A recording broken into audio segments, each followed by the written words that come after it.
Mid century audio স্টেশনের সমস্ত গল্প শুনতে সাবস্ক্রাইব করুন আমাদের YouTube channel Mid Century Audio Station. Mid Century Audio Station. Mid Century Audio Station. Mid Century Audio Station. Mid Century Audio Station. Mid Century Audio Station. Mid Century Audio Station. Mid Century Audio Station. যারা আর্তনাদের প্রথম পর্ব শুনেনি তারা প্রথম পর্ব শুনে নিন, তাহলে সম্পূর্ণ গল্পটি বুঝতে সুবিধা হবে। তাছাড়া আগের পর্বের লিঙ্ক আমাদের ডেসক্রিপশানে দেওয়া আছে। আজকের গল্প আর্তনাদ। গল্প ও পরিচালনা সুশান্ত সাহা। গল্প পাঠে রয়েছেন সুশান্ত। বিভিন্ন চরিত্রে অভিনয় করেছেন শ্রাবণী মৈত্র, অর্ঘ্যকুসুম চক্রবর্তী, চঞ্চল কুমার, অনুরাধা দে, গৌতম শিকারী, লাভলি মুখার্জি, তিয়াশা অধিকারী, সরজিৎ বন্দ্যোপাধ্যায়, গর্বিতা সাহা, অঙ্কিতা দেব এবং সুশান্ত। সাউন্ড ডেভেলপ, এফেক্টস এবং বিজিএম করেছেন ওম অরূপ।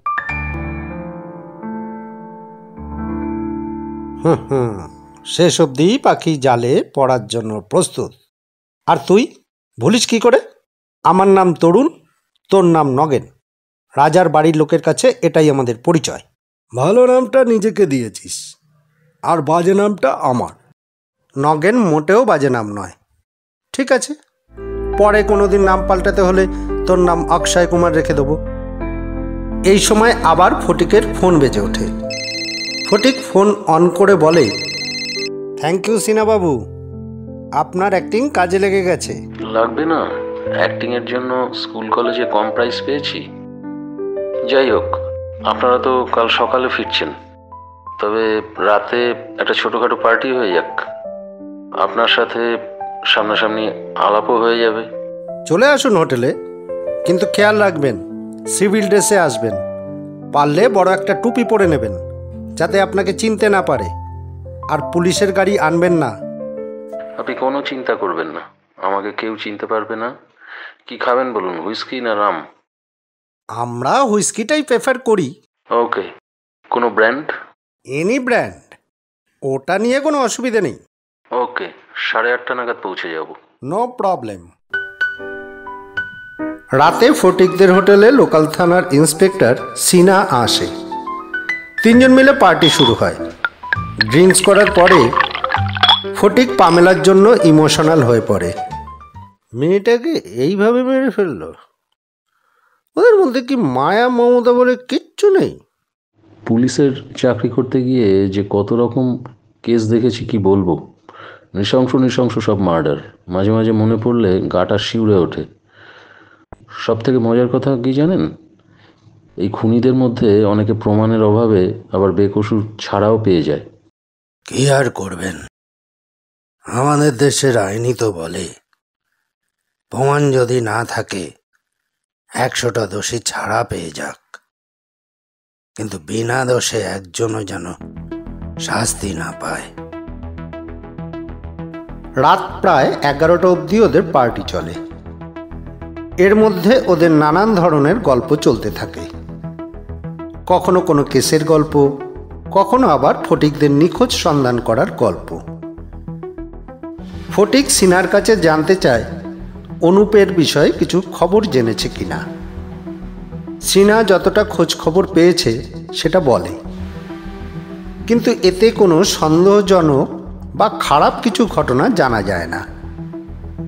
রাত প্রায় 11টা নাগাদ খাওয়া দাওয়া শেষ করে সিনা গুড নাইট জানিয়ে ফটিকদের থেকে বিদায় নেয়।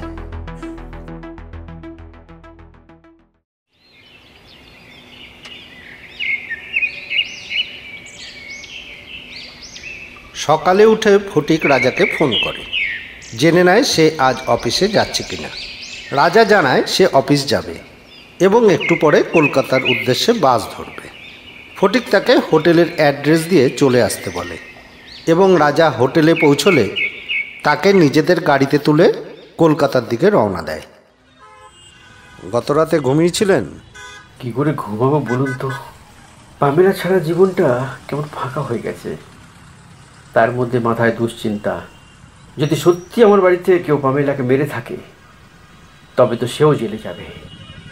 দেখুন, পামেলাকে মার্ডার করা হয়েছে এটা কনফার্ম। আচ্ছা, আপনি আমায় বলুন তো, যদি আপনার বাড়ির লোকেদের মধ্যে কেউ পামেলাকে মেরে থাকে তবে কে মারতে পারে? আমার মা খুব ভালো মানুষ, উনি কখনো এসব কাজ করবেন না। তাছাড়া ওনার বয়স হয়েছে, উনি সারা জীবন শুধু আমাদের কিসে ভালো হবে এই নিয়েই ভেবে গেলেন। রইল বাকি আমার দিদি, বোন আর ওর হাজব্যান্ড। দিদি খুব বদরাগী, কিন্তু ও খুন করবেন না। ছোটো বোন শান্ত, ও এইসব কখনো করতে পারে না। আর ওর হাজব্যান্ড অনুপ পামেলাকে খুব ভালোবাসত। নতুন বিয়ে করে যখন আমাদের বাড়িতে নিয়ে এসেছিলাম, ওই মনে হয় সব থেকে বেশি খুশি হয়েছিল। আপনাদের বাড়ির দেয়ালের এক কোণে অনেকগুলো খালি মদের বোতল দেখলাম। আপনাদের বাড়ির কি সবাই ড্রিঙ্কস করে? অকেশন ওয়াইজ করে, কিন্তু ওই বোতলগুলো অনুপের। অনুপ রোজ রাতে ড্রিঙ্কস করে, শুনেছি এক একদিন মাত্রা ছাড়িয়ে যায়। অবশ্য যখন আমি বাড়ি আসি তখন বেশি করে না। আপনি মাসে কদিন বাড়িতে আসেন? মাসে দুবার, সেকেন্ড ফ্রাইডে আর ফোর্থ ফ্রাইডে। ফ্রাইডে রাতে এসে শনি রবি থেকে সোমবার সকালে চলে যায়। এই যেমন আজকে যাচ্ছি। বাকি দিনগুলো আপনি কোথায় থাকেন? কলকাতার কেষ্টপুরের একটা 2 রুমের ফ্ল্যাট ভাড়া নেওয়া আছে, ওখানেই থাকি। পামেলাকে আপনার সাথে না রেখে আসানসোলে রেখে দিয়েছিলেন কেন? পামেলা আমার সাথে কলকাতাতেই থাকতো। আমি হংকং যাচ্ছি বলে ওকে আসানসোলে রেখে এসেছিলাম। আপনি হংকং যাবার পরে কি ওদের মিরিক যাবার প্রোগ্রাম হয়েছিল? হ্যাঁ, গ্রুপ একটা মোটা টাকা ব্রোকারি পেয়েছিল, তাই সবাইকে নিয়ে মিরিকে ঘুরতে যাবে প্ল্যান করে। আমি যখন হংকং থেকে ফোন করি আমাকে জানায়। আমি ঘুরতে যাওয়াতে কোনো আপত্তি করিনি। কী করে বুঝবো এমন একটা অঘটন ঘটে যাবে? রাজার চোখ ভিজে আসে। সে চোখ মুছে নিজেকে সামনে নেয় এবং চুপ করে বসে থাকে। ফটিকরাও বেশ কিছুক্ষণ কথা বলে না। একটা সময় অমিত ড্রাইভারকে বলে ওঠে, সামনে কোনো একটা ধাবাতে দাঁড় করিও, টিফিনটা সেরে নেব। আপনার অফিসে দেরি হয়ে যাবে না তো? না না, গাড়িতে যাচ্ছি, অফিস টাইমের অনেক আগেই পৌঁছে যাব। ফোন করে আপনার বাড়ির লোককে বলে রাখবেন বুধবার সকালে কোম্পানির গাড়ি যাবে ওনাদের তুলতে। সেদিন রাতটা আপনার কাছে থাকবে। পরের দিন সকালে আপনাদের ফ্লাইট। বাগডোগরা নামার পরে আমাদের গাড়ি আপনাদের রিসিভ করবে। আপনি শুধু আপনার সময় মতন আপনার বাড়ির লোকেদের আইডি কার্ডে থাকা নামগুলো হোয়াটসঅ্যাপ করে দেবেন। আর সকলকে বলবেন আধার অথবা ভোটার আইডি যেন সাথে রাখে। ঠিক আছে। একটা পার্সোনাল কথা জিজ্ঞাসা করব? করুন। যতটুকু আমি বুঝেছি আপনারা ভাই বোন কম বেশি সবাই পড়াশোনা করেছে, আর আপনার বোনের হাজবেন্ডের কথাবার্তা শুনে মনে হয় না। আমি বুঝেছি আপনি কি জানতে চাইছেন। অ্যাকচুয়ালি আমাদের অজান্তে সবিতা অনুপের সাথে প্রেম করত এবং প্রেগনেন্ট হয়ে পড়ে, তাই বাধ্য হয়ে বিয়ে দিতে হয়েছিল। অনুপের নিজের বাড়িঘর নেই? না, শুনেছি ও রাস্তায় মানুষ হয়েছে। ওর বাবা মা নাকি জন্মের পরে রাস্তায় ফেলে গেছিল। একজন ভিখিরি কুড়িয়ে পেয়ে ওকে মানুষ করেছে। কিন্তু ছেলেটা ভালো, ওর মনটাও খুব ভালো। ও নিজের পরিবার ছিল না বলে আমাদের সকলকে ও খুব নিজের করে নিয়েছে। স্যার, সামনে ধাবাটা দাঁড় করাবো? করাও। ফটিক ও অমিত কলকাতায় ফিরে লাঞ্চ করে লম্বা একটা ঘুম দেয়। সন্ধ্যের সময় উঠে ল্যাপটপ খুলে রুমেলা সহ নিজেদের এয়ার টিকিটগুলো কেটে ফেলে এবং পরের দিনের জন্য রাজা ও তার ফ্যামিলির টিকিটও কেটে নেয়। রাজা ফটিকের হোয়াটসঅ্যাপে তার বাড়ির লোকেদের আইডি প্রুফে থাকা নাম পাঠিয়ে দিয়েছিল। এরপর মিরিক পুলিশ স্টেশনের ইন্সপেক্টর অমৃত ছেত্রীকে ফোন করে বলে 8-10টা সাউন্ড স্পিকার ভাড়া করে রাখতে, সাথে ইলেকট্রিশিয়ানও যেন থাকে। বাকি সে বুধবার পৌঁছে যা করার করবে। এক মেয়েকে হারিয়েছি, আর এক মেয়েকে সেই খুনিদের সম্মুখে পাঠাচ্ছি। জানি না কি হবে। তোমাদের উপর দায়িত্ব রইল, আমার মেয়েটাকে দেখে শুনে রেখো। সীমা কাঁদতে শুরু করে। রবিন বলে, চিন্তা করবেন না বৌদি, আমার পুলিশ ফোর্স সিভিলে সব সময় ওদের আশেপাশে থাকবে। তাছাড়া ফটিক অমিত তো রইল, ওদের উপরে আমার ভরসা আছে। ঠিক আছে, যান, আপনারা বেরিয়ে পড়ুন, ফ্লাইটের সময় হয়ে যাচ্ছে। আর ফটিকবাবু, আমি আপনার অ্যাকাউন্টে কিছু টাকা পাঠিয়ে রাখছি। প্লিজ স্যার, এটা করবেন না। আমার যদি দরকার পড়ে আমি আপনাকে বলবো। এই সময় অমিতের কাঁধে ঝোলানো ছোট সাইড ব্যাগটার মধ্যে রাখা মোবাইল বেজে ওঠে। অমিত চেন খুলে দেখে ফটিকের মোবাইল বাজছে। তোর ফোন ধর, মনে হয় বিজয়বাবু। হ্যালো, আমি অমিত বলছি। ঠিক আছে, আমরা ঘন্টাখানিকের মধ্যে পৌঁছে যাচ্ছি। অমিত ফোন ছেড়ে বলে, বিজয়বাবু সাউন্ড এফেক্টের পেন ড্রাইভ নিয়ে এয়ারপোর্টে আমাদের জন্য অপেক্ষা করছে। বিজয় বাবুকে? ফিল্ম প্রডিউসার, ওনাকে বলেছিলাম কিছু সাউন্ড এফেক্টস বানিয়ে দিতে, গতকাল দিতে পারিনি, তাই বলেছিল আজ এয়ারপোর্টে পৌঁছে দেবে। ঠিক আছে, আমরা চলি, পরে কথা হবে। চল রুমেলা। আসি, তোমরা চিন্তা করো না, শুধু আশীর্বাদ করো যাতে দিদির খুনিকে ধরতে পারি। এই বলে রুমেলা তার ড্যাডি মামিকে পা ছুঁয়ে নমস্কার করে ফটিকদের সাথে চলে যায়।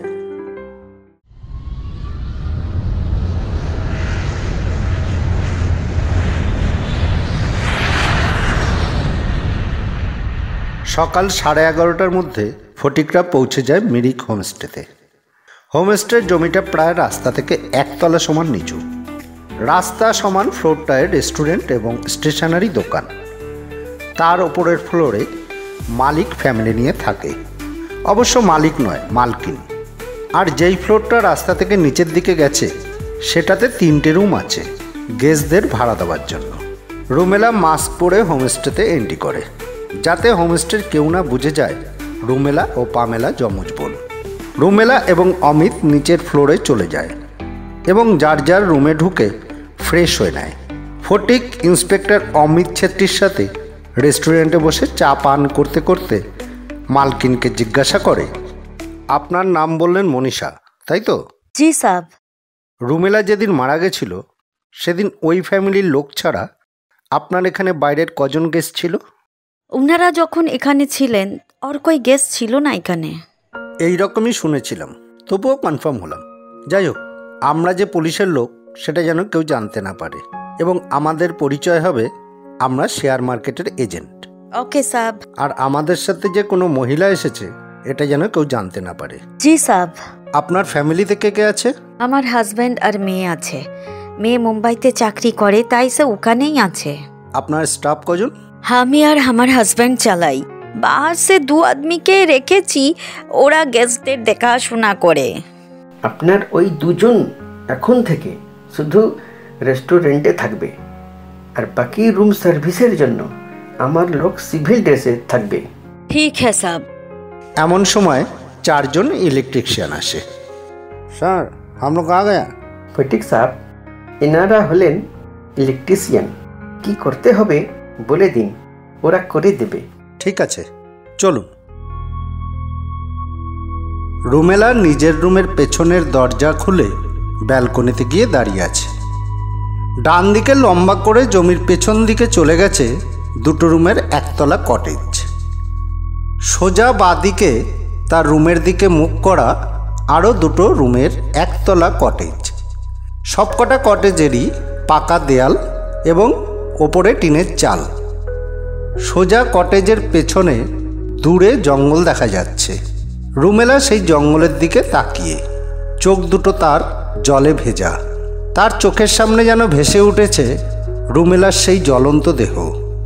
সে বাঁচার জন্য দৌড়ে বেড়াচ্ছে, জ্বালা যন্ত্রণায় চিৎকার করে বলছে, আমাকে মেরো না, আমাকে মেরো না, আমি বাঁচতে চাই, বাঁচাও, বাঁচাও, প্লিজ হেল্প মি, প্লিজ।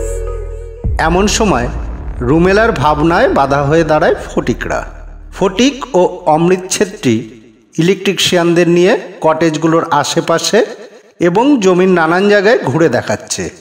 ও কোথায় কোথায় সাউন্ড স্পিকারগুলো লুকিয়ে লাগানো হবে বুঝিয়ে বলছে।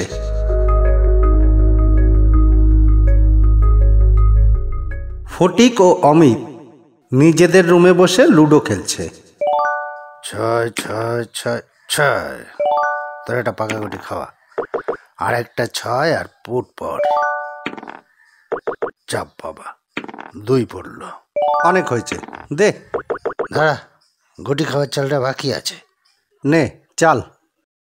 6 6 6, পুট, অনেক করেছিস, দে। এই সময় একটা মেয়ের কান্না ভেসে আসে।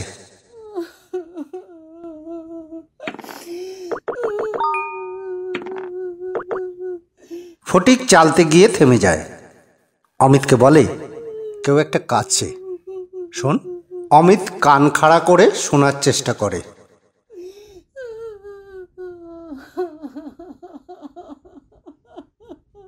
হ্যাঁ তাই তো, কে হতে পারে বলতো? রুমেলা? না, রুমেলা তো অনেকক্ষণ আগে ডিনার করে শুয়ে পড়েছে। আমরা প্রায় শুনতে পাই স্যার। মনীষার গলা পেয়ে দুজনেই চমকে ওঠে। দেখে খোলা দরজার সামনে মনীষা দাঁড়িয়ে। তুমি? আই মিন, আপনি এত রাতে? আপনাদের রুমের দরজাটা খোলা দেখে বলতে এলাম। আমরা সবাই শুয়ে পড়ছি এখন। কিছু লাগবে না তো আপনাদের? না না, কিছু লাগবে না। তাহলে দরজাটা ভিতর থেকে দিয়ে দিন সাব। Good night. মনীষা চলে যাবার পর অমিত উত্তেজিত হয়ে বলে, ঝামেলার খুনের জন্য আমার তো এই ভদ্রমহলেকেও সন্দেহ হয়। এর চলন ফেরনের মধ্যে সবসময় একটা সন্দেহজনক ব্যাপার আছে। অস্বাভাবিক কিছু না, অনেক সময় যাকে খুনি ভাবা হয় সে খুনি নাও হতে পারে। তুই দেখলি ভদ্রমহিলা আসার পরে কান্নাটা কিন্তু আর শোনা গেল না। হ্যাঁ সেটাই তো দেখলাম। শুয়ে পড়, আর খেলতে হবে না, কাল থেকে আবার অনেক কাজ। সবার আগে দরজাটা বন্ধ করে দিস।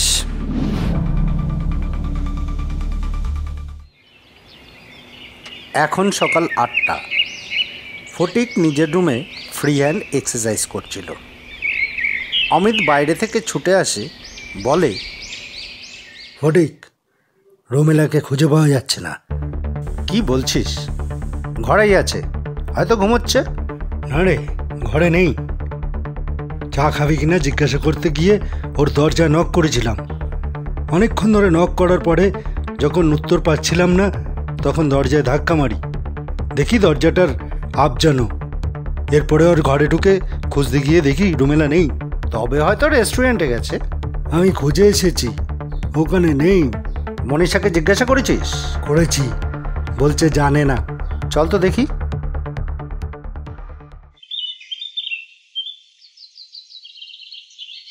হোমস্টের পেছনের জঙ্গলে একটা জায়গায় পুলিশ ব্যারিকেড করে রেখেছে, যেখানে পামেলার বডি পাওয়া গিয়েছিল। রুমেলা মাস্ক পরা অবস্থায় ব্যারিকেডের বাইরে দাঁড়িয়ে জায়গাটার দিকে তাকিয়ে গুঙিয়ে গুঙিয়ে কাঁদছে। কাঁদবে নাই বা কেন? ছোটবেলা থেকে কত স্মৃতি দুজনের, কত খেলা, কত ভালোবাসা, কত গল্প, সব মনে পড়ছে তার। এমন সময় একটা গলা ভেসে আসলো। Good morning. রুমেলা চমকে ওঠে, পিছনে ঘুরে দেখে ইন্সপেক্টর অমৃত ছেত্রী সিভিল ড্রেসে দাঁড়িয়ে। রুমেলা চোখ মুছে নিজেকে সামনে নিয়ে বলে, গুড মর্নিং। চলিয়ে, সবাই আপনাকে খুঁজছে। চলুন।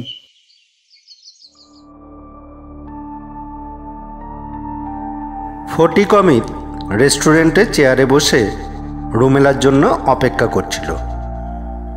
রুমেলা ইন্সপেক্টর অমৃত ছেত্রীর সাথে এগিয়ে আসে। আপনি ঠিকই বলেছেন ফটিক সাহেব, ম্যাডাম ওখানে গেছিল। বসো, চা খাবে? কিছু যদি মনে না করেন, আমার চাটা যদি রুমে পাঠিয়ে দেন ভালো হয়।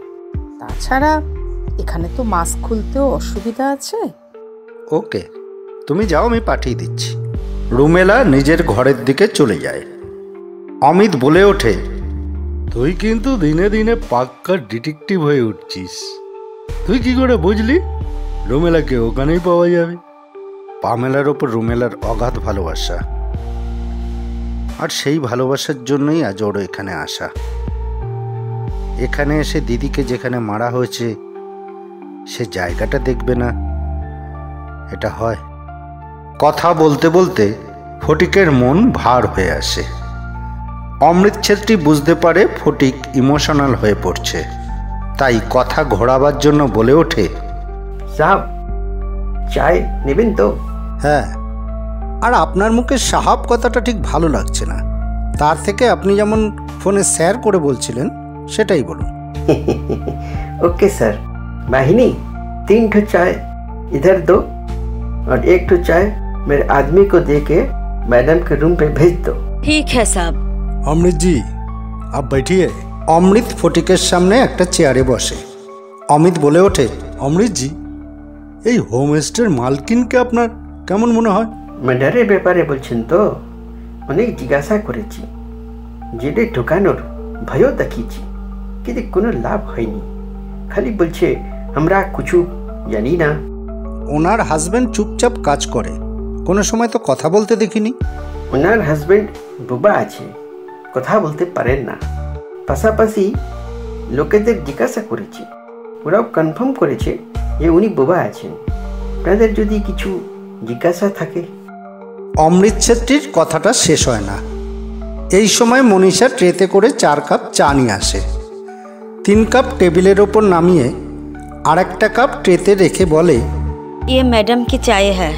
অমৃত ছেত্রী সিভিল ড্রেসে থাকা একজন কনস্টেবলকে বলে রুমেলাকে চা দিয়ে আসতে। এই সিভিল ড্রেসে থাকা কয়েকজন কনস্টেবল রুম সার্ভিসের ভূমিকায় আছে। ফটিক মনীষাকে বলে ওঠে, আপনার সাথে কয়েকটা কথা ছিল, একটু বসতে পারবেন? हाँ बोलिए। যখন মেয়েটাকে মারা হলো তখন আপনি কোথায় ছিলেন? গেস্টদের ঘরে খাবার পৌঁছে আমরা সব বন্ধ করে উপরে আমাদের রুমে গিয়ে শুয়েছিলাম। তারপর हम लोगों को कुछ मालूम नहीं है सब। যখন ওরা চেক আউট করলো তখন তো ওদের সাথে ওই মহিলা ছিল না, তখন আপনার সন্দেহ হয়নি? হয়েছিল, আমি জিজ্ঞাসা করেছিলাম, ও বলল पहले ही निकल गई वो। ওই গেস্টদের আপনার কেমন মনে হয়েছে? ऐसे तो सब ठीक था, लेकिन एक अनमेरिड लड़की थी, वो बहुत गुस्सा वाली थी। एक दिन तो वो আমার ছেলেরা हरी मिर्ची দিতে লেট করেছিল, আর তাই জন্য তো वो लड़की রাগে রেগে গিয়ে টেবিল উল্টে দিল। আমার কত প্লেট গ্লাস ভেঙে গেল, आपको मालूम है सर। এরপর ফটিক অমিত ঘুরিয়ে ফিরিয়ে অনেক কিছু জিজ্ঞাসা করে, কিন্তু মনীষার কথাতে কোনো সন্দেহজনক কিছু ধরা পড়ে না।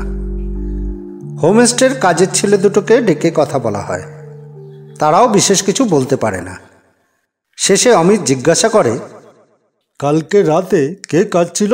প্রশ্নটা শুনে দুটো কাজের ছেলে মালকিনের দিকে তাকায়। ছেলে দুটোকে মনীষার দিকে তাকাতে দেখে অমিত বলে, আপনি? নো নো সব, আমি না, কিন্তু কথাটা জানাজানি হয়ে গেলে আমার এখানে আর কেউ আসতে চাইবে না। কেন কেন আসতে চাইবে না? এখানে ভূত আছে সব। ভূত? ওই মেয়েটা মারা যাবার পর থেকে রোজ রাতে কান্না শোনা যায়। क्यों बहनी, झूठ मूठे शहरी लोगों को डराते हो? আমি সাচ বলছি সব, আমার ছেলেদের আপ লোক জিজ্ঞাসা করুন। কাজের ছেলে দুটো মালকিনের কথায় হ্যাতে হ্যাঁ মেলায়। অমিত রেগে উঠে দাঁড়িয়ে বলে, চল ফটিক, আমি বলছি এদের মধ্যেই কেউ ক্রিমিনাল। আমাদের ভয় দেখিয়ে তাড়াবার চেষ্টা করছে, কিন্তু মনে রাখবেন দোষীকে না ধরে আমরা মিরিক ছাড়ব না। এখন প্রায় দুপুর 12টা। রাজা তার ফ্যামিলির লোকেদের নিয়ে হোমস্টেতে এসে পৌঁছেছে। আগে থেকেই দুজন লেডিস কনস্টেবলকে শাড়ি পরিয়ে সাজিয়ে রাখা হয়েছিল, যাতে রাজার ফ্যামিলিকে তিলক পরিয়ে বরণ করতে পারে। সবিতা খুব খুশি, সে এই প্রথম প্লেনে চলল। খুশি রাজা ছাড়া ফ্যামিলির বাকি লোকেরাও। আর তার উপর এমন তিলক পরিয়ে বরণ করা এরপর ঠান্ডা ফলের রস ওরা তো ভাবতেই পারেনি। ব্যাঘাত ঘটল একটু পরে, যখন কবিতা হোমস্টের মালকিন মনীষাকে দেখল। এই হোমস্টেতে কেন? ফটিক অমিত পাশেই দাঁড়িয়েছিল। ফটিক কিছু না বুঝতে পারার ভান করে বলে, কেন, এই হোমস্টেতে কোনো অসুবিধা আছে? না, অসুবিধে নেই, কিন্তু কিছুদিন আগেই তো আমরা এইখান থেকে গেছি। অনুপ এবার ভালো করে হোমস্টের এলাকাটাতে চোখ বোলায়, তারপর বলে, শালা, এ তো একই হোমস্টে। প্লেনে চড়ার আনন্দে আর ওয়েলকাম বরণে তো এতক্ষণ খেয়ালই করিনি। এই কি ব্যাপার বলুন তো, এত জায়গা থাকতে এখানটা এখানে বেছে নিলেন? আমরা কি করে জানবো আপনারা আগের বার এসে এখানেই ছিলেন? তাছাড়া আমাদের কোম্পানি প্রত্যেকবার এখানেই প্রোগ্রাম অ্যারেঞ্জ করে।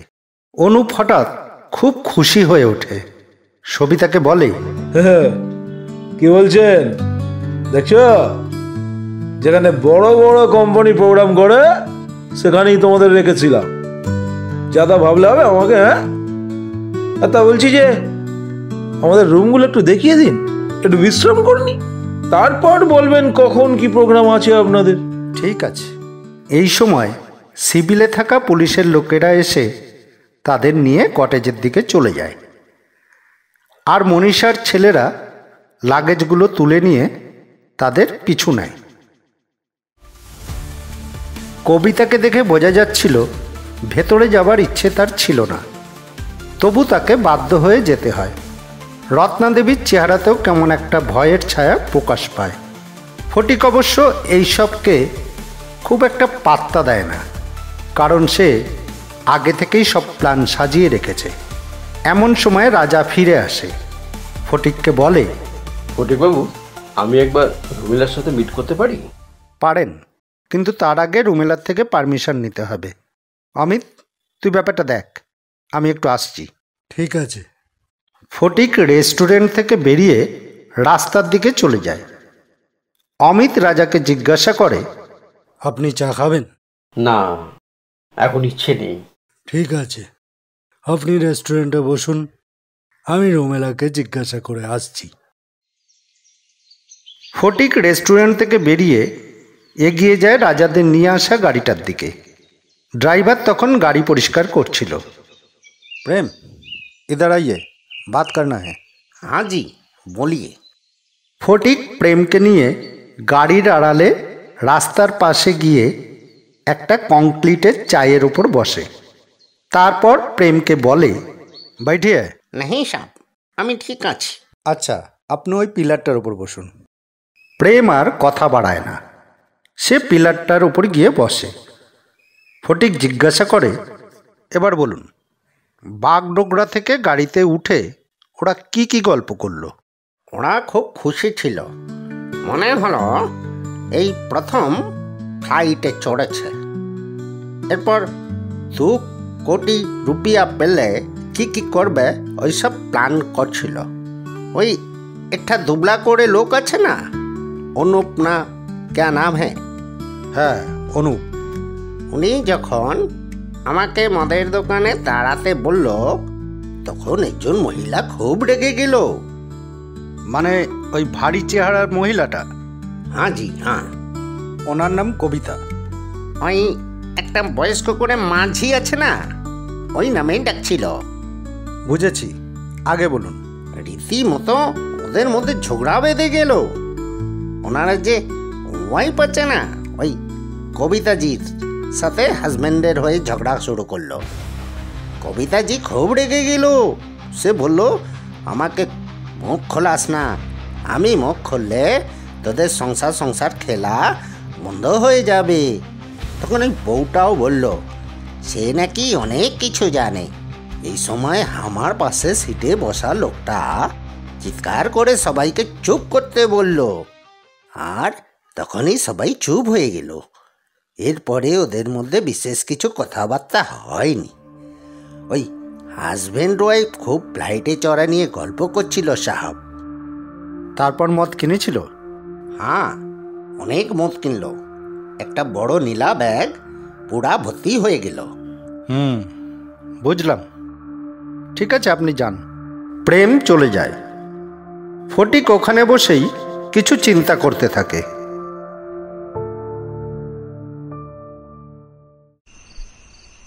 এখন বিকেল 6টা, কিন্তু পাহাড়ি এলাকা বলে চারদিকটা ঘুটঘুটে অন্ধকার হয়ে গেছে। রুমেলা খাটে হেলান দিয়ে বসে, রাজা খাটের এক কোণে মেঝেতে পা ঝুলিয়ে বসে। ওদের দেখে বোঝা যাচ্ছে পামেলাকে নিয়ে কথা বলতে গিয়ে দুজনে খুব কান্নাকাটি করেছে। দরজাটা খোলাই ছিল। অমিত জোর পায়ে পর্দা সরিয়ে ঘরে এসে ঢোকে, বলে, রাজা, আপনি এখন যান, আপনার মা খুঁজছে। হ্যাঁ, অনেকক্ষণ হয়ে গেল। আসি রুমেলা, পরে কথা হবে। শুনুন, রাজা দাঁড়িয়ে পড়ে। আপনার বাড়ির লোক যখন জিজ্ঞাসা করবে আপনি এতক্ষণ কোথায় ছিলেন, তখন কি বলবেন? আমি আগেই বলে এসেছিলাম যে আমি বাইরে যাচ্ছি। সাবধানে যাবেন, আপনাকে এখান থেকে যেন কেউ বের হতে না দেখে। ঠিক আছে। রাজা চলে যায়। অমিত বুক পকেট থেকে একটা পেজ বার করে রুমেলাকে দেয়।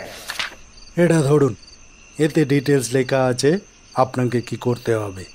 এখন আপনি ফ্রেশ হয়ে সাদা শাড়িটা পরে রেডি হয়ে থাকুন। আমি লাইট লাগানো মোমবাতিটা নিয়ে আসছি।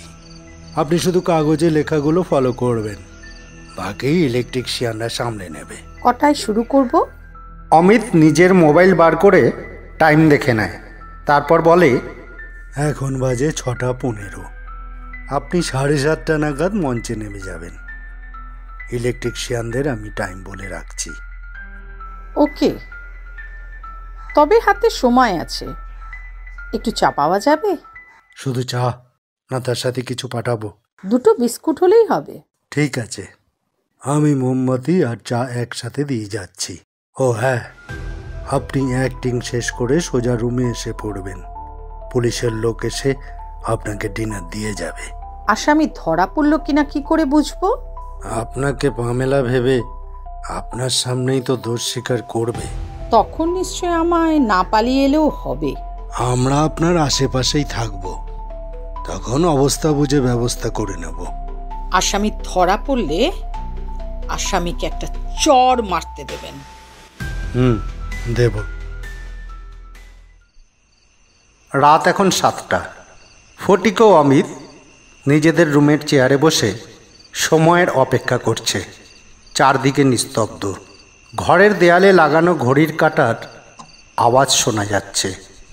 বাইরে থেকে ভেসে আসছে ঝিঝি পোকার আওয়াজ।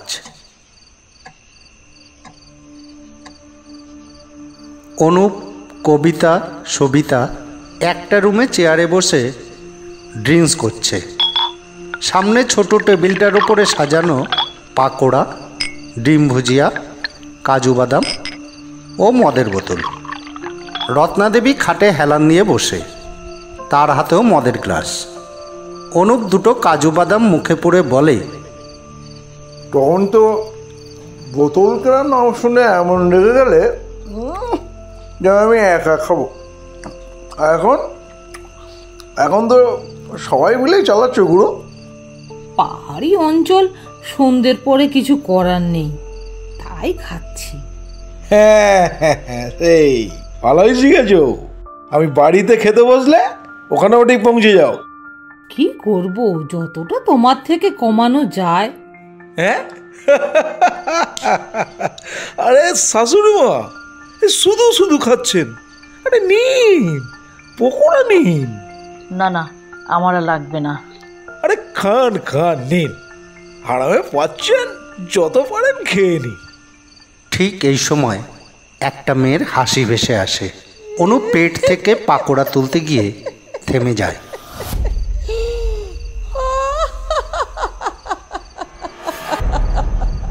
কে হাসলো বলো তো? তোমরা এখন হাসলে? তোমার সামনেই তো বসে আছি, হাসলে দেখতে পারতে না? এমন সময় আবার হাসিটা ভেসে আসে। অনুপ বলে, কে কে রে বে? এরপর শুরু হয় হাসির সাথে জানালায় ধাক্কা মারার আওয়াজ। রত্নাদেবী ভয়ে খাট থেকে লাফিয়ে নেমে আসে। কবিতা সবিতা ভয়ে বলতে থাকে, কে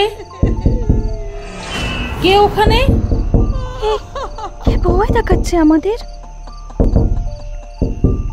হাসি থামে না, না থামে জানালার ধাক্কা, বরঞ্চ আগে থেকে আরো বেড়ে যায়। কখনো বাঁ দিকের জানালা, কখনো আবার ডান দিকের জানালায় আওয়াজ শুরু হয়, তার সাথে চলতে থাকে হাসি। রাজা, রাজা, কেউ আমাদের ভয় দেখাচ্ছে, জলদি আ, জলদি আ বিটুয়া, বিটুয়া, কে আমাদের ভয় দেখাচ্ছে, জলদি আ, বাঁচালে, বাঁচালে বিটুয়া, বাঁচালে। রাজা উল্টো দিকের কটেজে শুয়ে আছে। কবিতা, সবিতা, রত্নাদেবী অনুপের ভয়ের চিৎকার চেঁচামেচি শুনতে পাচ্ছে। তবু সে নিরুপায়, কারণ ফটিকরা বলে দিয়েছিল যাই হয়ে যাক ঘর থেকে বেরোতে না। তাই রাজা কানে বালিশ চাপা দিয়ে ঘুরে শুয়ে থাকে। এদিকে অনুপদের ঘরের আবজে রাখা দরজার পাল্লাটা দমকা হাওয়াতে একবার খুলে জোরে আওয়াজ করে বন্ধ হয়ে যায়। জানালার কাঠের পাল্লাগুলো যেন ধাক্কা মেরে কেউ ভেঙে ফেলতে চাইছে, তার সাথে ওই বিভৎস হাসি। কবিতা, সবিতা, রত্নাদেবী ভয়ে কাঁপতে থাকে। অনুপ ভয় পেলেও প্রকাশ না করার ভান করে। বাঁচাও, বাঁচাও, বাঁচাও, আমাদের বাঁচাও। কে আছো? বাঁচাও, বাঁচাও, আমাদের বাঁচাও। কে আছো? রাজা, রাজা, শিগগিরই এদিকে আয়, শিগগিরই আয়, কে আমাকে ভয় দেখাচ্ছে, বিটুয়া, বিটুয়া, রাজা, শিগগিরই আয়, শিগগিরই আয়, বাঁচা আমাকে, বাঁচা, কে ভয় দেখাচ্ছে। তো শালা ভুতুড়ে কাণ্ড, কে ভয় দেখাচ্ছে রে? এই শালা বাপের বেটি হবি তো সামনে আয়, মেরে না চামড়া গুটিয়ে দেবো। বাঁচাও, আমাদের মেরে ফেললো, বাঁচাও। রাজা, রাজা, শিগগিরই এদিকে আয়, কে আমাদের ভয় দেখাচ্ছে, শিগগিরই আয়, শিগগিরই আয় রাজা। কে আছো? বাঁচাও, আমাদের বাঁচাও। কে আছো? অনুপ ছাড়া সবাই ভয়ে কাঁদতে থাকে। এই সময় একটা জানালা খুলে ঘরে হাওয়া ঢুকতে শুরু করে। হাসির শব্দটা আরো তীব্র হয়। কবিতারা ভয়ে চিৎকার করে ওঠে, বাঁচাও, আমাদের মেরে ফেললো, বাঁচাও। ফটিক ও অমিত কবিতাদের চিৎকার শুনে চমকে চেয়ার ছেড়ে উঠে দাঁড়ায় এবং দেয়ালে ঝোলানো ঘড়িটার দিকে তাকিয়ে দেখে 7:20। অমিত অবাক হয়ে বলে ওঠে, আমি তো রুমেলাকে 7:30 শুরু করতে বলেছিলাম, এখন তো 7:20। চল দেখি। এই বলে ফটিক দুপা বাড়াতেই মোবাইল বেজে ওঠে। ফটিক দাঁড়িয়ে পড়ে, সাথে অমিত। ফটিক বুক পকেট থেকে মোবাইল বার করে দেখে রুমেলার নাম্বার। হ্যালো, তুমি কোথায়? আমি তো ঘরে। অমিতবাবু 7:30 শুরু করতে বলেছিলেন, কিন্তু অলরেডি ভয়ে চিৎকার চেঁচামেচির আওয়াজ শুনছি। ঠিক আছে, তুমি ঘরে থাকো, আমি পরে ফোন করছি। এই বলে ফটিক ফোন কাটে। অমিত জিজ্ঞাসা করে, কি হয়েছে? পরে বলছি, চল আগে। ফটিক প্রায় ছুটে ঘর থেকে বেরিয়ে যায়, পিছনে অমিত। তখন আওয়াজ, হাসি সব থেমে গেছে। কবিতারা ভয়ে জড়সড় হয়ে বসে কাঁদছে। অনুপ একটা চেয়ারে বসে কাঁপছে। এমন সময় বিদ্যুতের বেগে ফটিক ছুটে এসে দরজা খুলে ঘরে ঢোকে। কবিতারা চমকে উঠে কান্না বাড়িয়ে দেয়।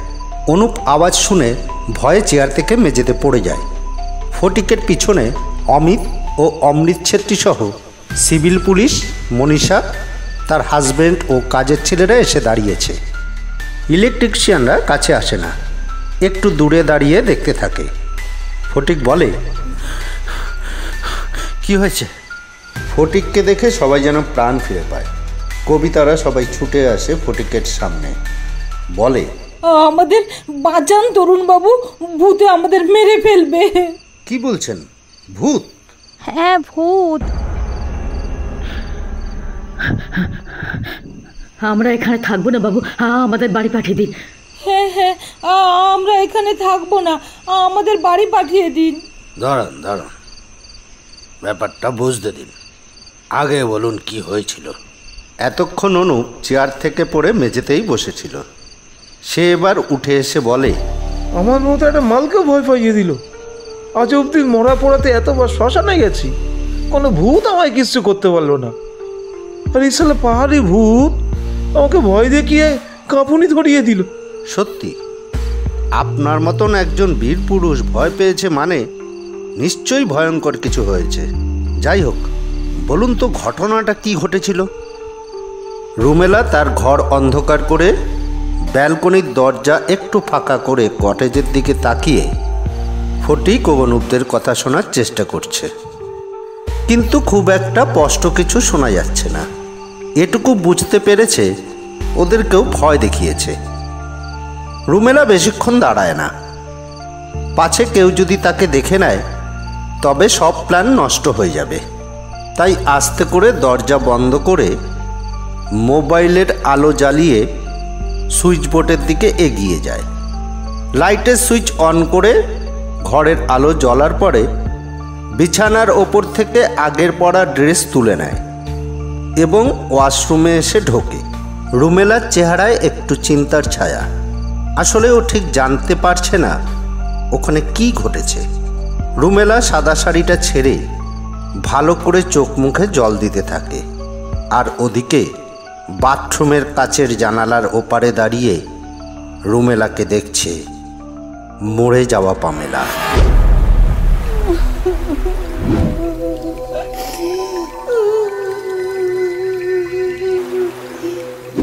তার দু চোখ থেকে গড়িয়ে পড়ছে অশ্রু।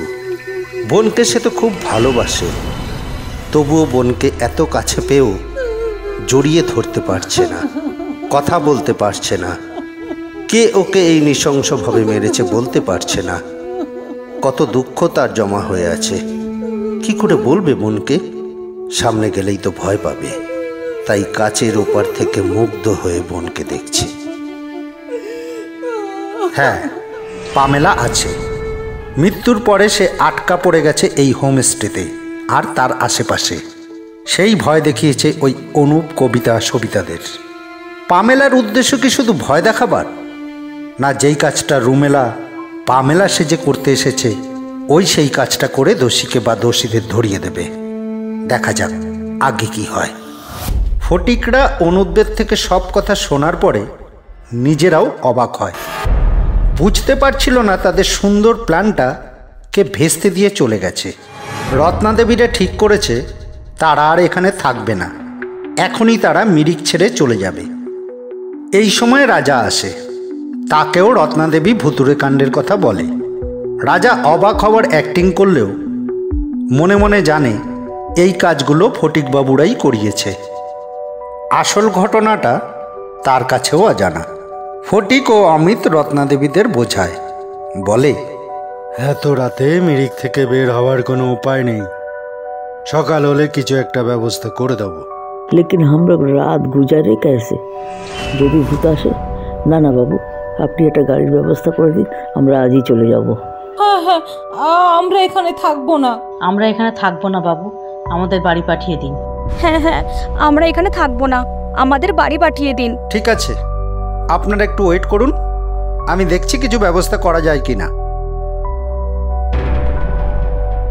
ফটিক রুম সার্ভিস সেজে থাকা পুলিশের লোকদের রত্নাদেবীদের সাথে থাকতে বলে এবং বাকি সবাইকে নিয়ে রেস্টুরেন্টের বিল্ডিংয়ের দিকে চলে যায়।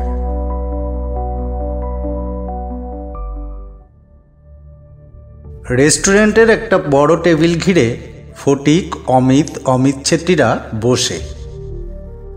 মনীষা, তার হাজবেন্ড এবং কাজের ছেলেরা কিচেনের কাছে গিয়ে দাঁড়িয়ে আছে। তাদের চোখ মুখে ভয়ের ছায়া। অমৃত ছেত্রী বলে ওঠে, কি হয়ে গেল বলুন তো? আমি তো কিছুই বুঝতে পারছি না। সে তো আমিও পাচ্ছি না। আমি বলছি এটা ওদেরই কাজ। ওদের মানে?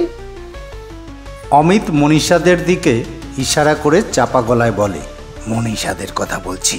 ওরা কেন ভয় দেখাবে? ওরা চাইছে না। তুই একটু চুপ করবি? উনি ওনার হোমস্টের গুডউইল রাখতে ব্যস্ত, আর ওনারাই ভয় দেখাবে? কিন্তু দোষটা তো কারো ঘাড়ে চাপাতে হবে, না হলে তো ওনারা ভয় এখানে থাকবে না। সেটাই তো ভাবছি। এই বলে ফটিক কিছুক্ষণ চুপ থাকে। ও কিছু চিন্তা করে নেয়। এরপর মনীষাকে ডাকে। মনীষা ফটিকের কাছে এগিয়ে আসে। আপনি একবার এখানে আসবেন প্লিজ? বলুন সাব। বসুন। মনীষা একটা ফাঁকা চেয়ারে বসে। ফটিক বলে, আপনার কি মনে হয় ওনাদের কে ভয় দেখিয়েছে? आप लोग तो विश्वास করছেন না। আমি তো আগেই বলেছিলাম সাব, এখানে ভূত আছে। আবার বাজে বকছে। তুই চুপ করবি প্লিজ। অমিত আর কথা বাড়ায় না। ফটিক মনীষাকে বলে, আপনি যে বলছেন ভূত আছে, সেটা কিসের ভিত্তিতে বলছেন? আপনি কি কোনোদিনও স্বচক্ষে দেখেছেন? কেন সেদিন আপনি কান্না শোনেননি? সব মেরে লড়কা লোক রাতে ওদিকে যেতে চায় না। ওই রাজু নাকি দেখিয়েছে ওই কটেজের ওদিকে সাদা কাপড় পরে একজনকে ঘুরে বেড়াচ্ছে আর কাঁদছে। তার মানে তো ধরে নিতে হবে এখানে সত্যি ভূত আছে। উনি যখন বলছে স্যার, আপনি 100% ধরে নিন ভূত আছে। কারণ পাহাড়ি লোকেরা এসব নিয়ে মিথ্যা কথা বলবেন না। আর তাছাড়া ওনার হোমস্টের গুডউইল উনি কেন খারাপ করবে? গুডউইল স্যার, এর জন্যই তো আজ অবধি কিসিকে বলিতে পারিনি। একবার যদি জানাজানি হয়ে যায় তবে কেউ আর আমার এখানে আসতে চাইবে না। আর এই হোমস্টের টাকায় আমারা ফ্যামিলি চলে সব। ফটিক একটু চিন্তা করে নেয়। এরপর মনীষাকে বলে, সত্যিই তো, যদি জানতে পারে এই হোমস্টেতে ভূত আছে তবে কেউ আর এই মুখ হবে? বিজনেস সম্পূর্ণ বন্ধ হয়ে যাবে। তখন কি হবে ওনাদের? ভূত আছে বলে কেউ তো প্রপার্টি কিনতেও চাইবে না। আর রাজার ফ্যামিলি একবার যদি ভূতের ভয় পেয়েছে বলে বেরিয়ে যায়, কালকের মধ্যে পুরো মিরিক, শিলিগুড়ি সব জায়গার লোকেরা জেনে যাবে। তার মানে তো কাল থেকেই এই হোমস্টে বন্ধ। आप कुछ कर लीजिए सब, नहीं तो हम लोग बर्बाद हो जाएंगे। সেটাই তো। আপনি একটা কাজ করুন, ওদের গিয়ে বলুন আপনার ছেলেরা ওদের মজা করে ভয় দেখিয়েছে, বাকিটা আমি বুঝে নেব। আমার লড়কা লোক ওনারা বিশ্বাস করবে? সে দায়িত্ব আমার। আপনি ওদের নিয়ে যান, ওদের বলবেন একটু অ্যাক্টিং করে সরি বলতে। ঠিক হ্যাঁ সাব, আমি দেখছি ওদের বলে। মনীষা চলে যায়। অমিত মুচকি হেসে বলে, সত্যি তোর বুদ্ধি দিনকে দিন ডেভেলপ হয়ে উঠছে। হ্যাটস অফ, দারুণ ম্যানেজ করলেন। এমন সময় রাজা আসে। ফটিকবাবু, কিছু একটা করুন। ওরা তো কিছুতেই থাকতে চাইছে না, বলছে আজই ওরা হোমস্টে থেকে বেরিয়ে যাবে। আমি 2 কোটি টাকার কথাটাও মনে করালাম, বললাম কাল চেক পেলে পরশু সকালেই বেরিয়ে যাব। আপনি শান্ত হয়ে বসুন, দেখা যাক কি করা যায়। এমন সময় আবার মনীষা ফিরে আসে, বলে, লড়কা লোক ভয় পাচ্ছে সব, বলছে যদি ওদের রেগে মেরে ঠেরে দেয়। আর তাছাড়া ওরা মেয়ের গলাতে হাসতে শুনেছে। মোবাইল থেকে ব্লুটুথ স্পিকারে ওদের হাসি বাজিয়েছিল। ফটিক কোনো কথা না বলে নিজের পকেট থেকে মানি ব্যাগ বার করে। এরপর 4টে 500 টাকা বার করে মনীষার সামনে ধরে, বলে, এই নিন, ওদের দিয়ে দিন। মনীষা নেবে কিনা ভাবছিল। ফটিক বলে ওঠে, দাঁড়িয়ে রইলেন কেন, ধরুন। মনীষা দ্বিধাবোধ করে টাকাগুলো নেয়। ফটিক বলে, ওদের বলবেন অ্যাক্টিংটা যেন ভালো করে করে, আর কান্নার কথা জিজ্ঞাসা করলে উনি যেটা বলতে বলল সেটাই বলবে। ওকে সাব, কোশিশ করতি হूं मैं। মনীষা চলে যায়। ফটিক রাজাকে বলে, দাঁড়িয়ে রইলেন কেন, বসুন। রাজা ফটিকের কথা মতন চেয়ারে বসে। এই সময় ফটিকের মোবাইল বেজে ওঠে। ফটিক বুক পকেট থেকে মোবাইল বার করে স্ক্রিনে চোখ বুলিয়ে দেখে রুমেলা। সে অন করে বলে, অমিতকে পাঠাচ্ছি, ও গিয়ে সব তোমাকে জানাচ্ছে। এই বলে লাইন কেটে অমিতকে বলে, তুই একটু রুমেলার ঘরে যা, ও ঘটনাটা না জানতে পারা অবধি চিন্তায় আছে। টাকা পেয়ে মনীষার কাজের ছেলেরা মিথ্যে কথা বলতে রাজি হয়ে যায় এবং অনুপদের কাছে গিয়ে সরি চেয়ে বলে তারাই তাদের ভয় দেখিয়েছে। এই কথা শুনে অনুপ আর কবিতা এই মারে তো সেই মারে। মনীষা ও তার হাজবেন্ড কোনো রকম ছেলেদের বাঁচিয়ে নেয়। বুঝলাম তোমরা ভয় দেখিয়েছ, কিন্তু কিসের জন্য? আমরা চলে গেলে তো তোমাদেরই লস। এই সময় ফটিক ড্রাইভার প্রেমকে নিয়ে আসে, সাথে অমৃত ছেত্রী আর রাজা। এই প্রেম ওদের সাথে বাজি লড়েছিল। প্রেমকে চিনতে পারছেন তো? আপনাদের ড্রাইভার, যে আপনাদের বাগডোগরা এয়ারপোর্ট থেকে এখানে নিয়ে এসেছিল। চিনতে পেরেছি, আমাদের নিয়ে মজা করছিলে। আচ্ছা আমাদেরকে কেন ভয় দেখাতে বলছো? মাফ করবেন স্যার, নিচে যাওয়ার কোনো প্যাসেঞ্জার পাচ্ছি না, আর খালি গাড়ি নিয়ে যাওয়া মতলব অনেক লস হয়ে যাবে। আমি ভাবলাম যদি আপনারা ভূতের ভয় পেয়ে চলে যান, আমার লসটা পুষিয়ে যাবে। ঝাঁটা মেরে তোমার লস ঘুচিয়ে দেব। আমরা ভয় হার্টফেল করতে বসেছিলাম, আর উনি লস বোঝাচ্ছেন। তুমি এটা ঠিক করনি প্রেম। তোমার লস হচ্ছে কোম্পানির ম্যানেজারকে বলতে পারতে। অমৃতজি, যতদিন না আমাদের প্রোগ্রাম শেষ হয় প্রেম এখানেই থাকবে।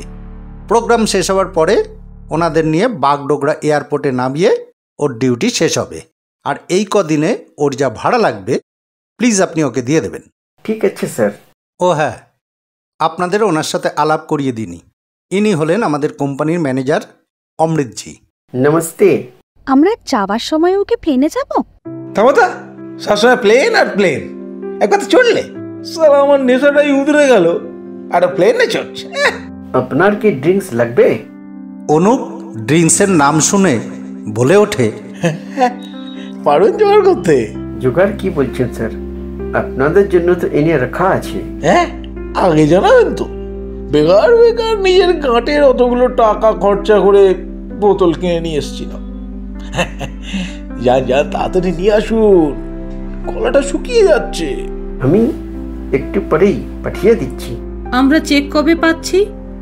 আই মিন রাজা চেক কবে পাচ্ছে? আগামীকাল আমাদের স্যার আসছে, আর পরশুর মধ্যে আমাদের বাকি গেস্টরাও ঢুকে যাবে, তারপরেই দিয়ে দেবো।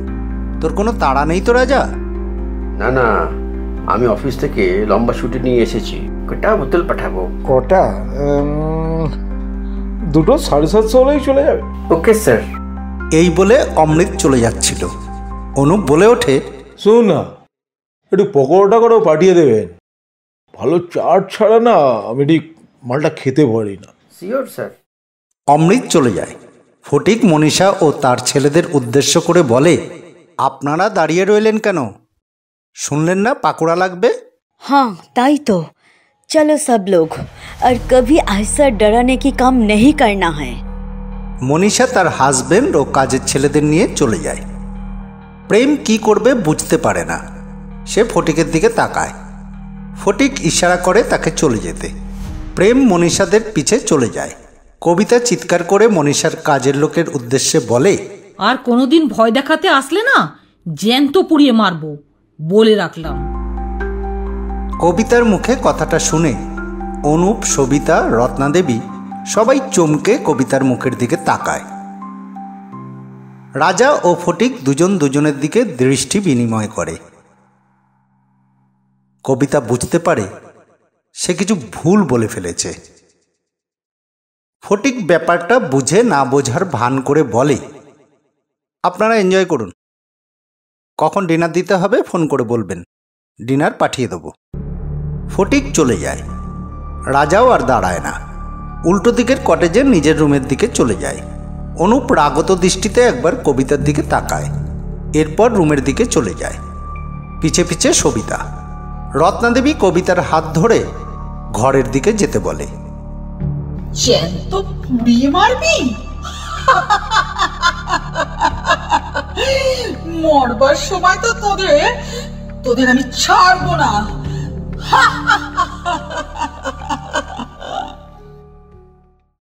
হোমস্টের মালকিন মিথ্যে কথা বলছেন না। একটু আগে আমি যখন ওয়াশরুমে গেছিলাম তখন আমার মনে হচ্ছিল দিদি যেন আমাকে দেখছে। কি বলছেন? আপনি কি আমায় ভয় দেখাচ্ছেন? না, সত্যি কথা বলছি। এরপর দুজন কিছুক্ষণ চুপ থাকে। এমন সময় ফটিক দরজার সামনে দাঁড়িয়ে বলে ওঠে, আসতে পারি? ফটিকের হঠাৎ গলা শুনে অমিত চমকে ওঠে। তাই দেখে রুমেলা হেসে ফেলে। তারপর নিজেকে সামলে ফটিককে উদ্দেশ্য করে বলে, হ্যাঁ হ্যাঁ হ্যাঁ, আসুন আসুন। ফটিক দরজার পর্দা সরিয়ে ঘরে প্রবেশ করে। অমিত বলে, রুমেলা বলছে উনি নাকি বাথরুমে দাঁড়িয়ে ফিল করেছে যে পামেলা ওনাকে দেখছে। সে কি? তবে কি সত্যি পামেলার আত্মা আছে আর ওই অনুপদের ভয় দেখিয়েছে? সেটা শিওর না হয়ে বলতে পারবো না, কিন্তু আমার যেটা মনে হয়েছে সেটাই আমি জানালাম। অমিত ভয়ে ভয়ে বলে ওঠে, ফটিক, বাংলা যদি এখানে থেকে থাকে তবে তো আমাদের এখানে থাকা ঠিক হবে না। কেন? ওর নিজের বদলা যদি ও নিজে নেয়, ক্ষতি কোথায়? কি বলছিস ফটিক? একটু ভেবে চিনতে বল। ভূতের সাথে বসবাস, আমাদের যে কারো ক্ষতি হয়ে যেতে পারে। আর তাছাড়া শুনেছি যাকে ওরা ভালোবাসে তাকে নাকি নিজের কাছে নিয়ে যেতে চায়। তবে তো রাজা রুমেলা দুজনের জীবন নিয়ে রিস্ক আছে। আমাকে নিয়ে চিন্তা করবেন না, দিদি আমার কোনো ক্ষতিই করবে না। সত্যি কথা বলতে কি, আমি যখন হোমস্টেতে এসে নেমেছি ঠিক তখনই আমার মনে হয়েছে দিদি এখানে আছে, কিন্তু কাউকে কিছু বলিনি। ভেবেছিলাম আমার মনের ভুল। পামেলার আত্মা যদি এখানে থেকে থাকে, থাকুক। আমরা যেমন প্ল্যান করে এসেছি সেটাই করব। দেখা যাক না কি হয়। তোর সাথে থাকাটাই দিনে দিনে রিস্ক হয়ে যাচ্ছে। আগে ছিলাম নিখোঁজ সন্ধানী, এখন হয়ে যাচ্ছে ডিটেকটিভ। এরপরে হয়তো ভূতের ওঝা টোঝাও বানিয়ে ছাড়বি। অমিত রেগে কথাগুলো বলে ঘর থেকে বেরিয়ে যায়। ফটিক রুমেলাকে বলে, তোমার ডিনার আমি পাঠিয়ে দিচ্ছি, খেয়ে শুয়ে পড়ো। আর কোনো অসুবিধে হলে ফোন করো। তাছাড়া তুমি তো জানোই আমরা পাশের রুমে আছি। ঠিক আছে।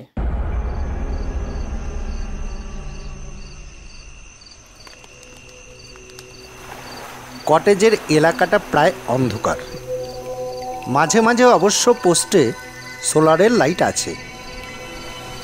অনুপ্রা ড্রিঙ্কস করতে করতে নিজেদের মধ্যে গল্প হাসি ঠাট্টা করছে।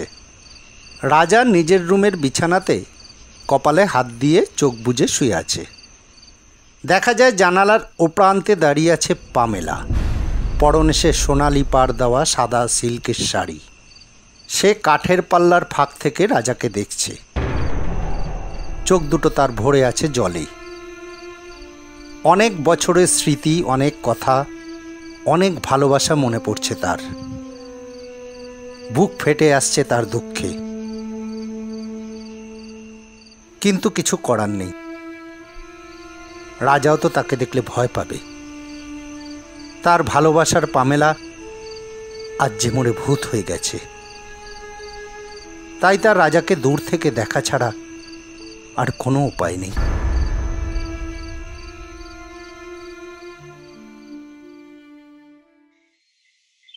এখন সকাল 8টা। ফটিক কটেজ আর বিল্ডিংয়ের মাঝখানে বড় জায়গাটায় জগিং করছে। নানা রকমের পাখির ডাক শোনা যাচ্ছে। জঙ্গলের ওপার থেকে ভেসে আসছে ক্রমাগত বয়ে যাওয়া নদীর জলের আওয়াজ। দিনের আলো ফোটার সাথে সাথে রাতের ভারী ভাবটা যেন নিমিষে কোথাও মিলিয়ে গেছে। কবিতা নিজের ঘরের দরজা খুলে লম্বা বারান্দাটাতে এসে দাঁড়ায় এবং ফটিককে জগিং করতে দেখে বলে, গুড মর্নিং। ফটিক ঘাড় ঘুরিয়ে তাকালে দেখতে পায় কবিতাকে। সেও বলে, গুড মর্নিং। ঘুম ভালো হয়েছে? হ্যাঁ, কাল তো প্রায় 1:30 নাগাদ শুয়েছি। তা আপনি কখন উঠলেন? ঘন্টাখানিক হবে।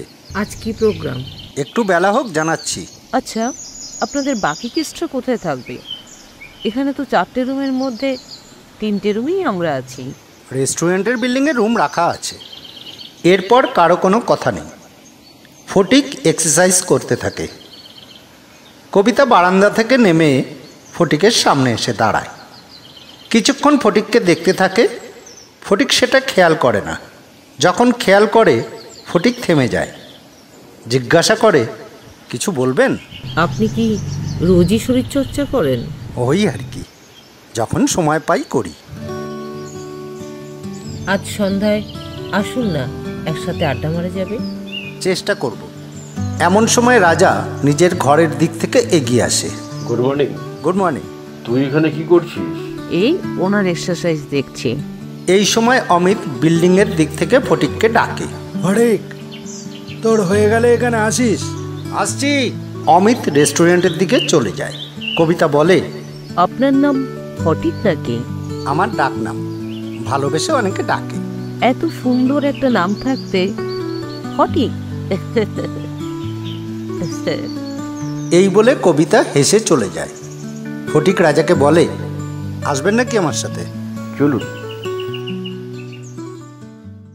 রেস্টুরেন্টের টেবিলে বসে একজন কালো বোরখা পরা মহিলা পিছন ফিরে চা খাচ্ছে।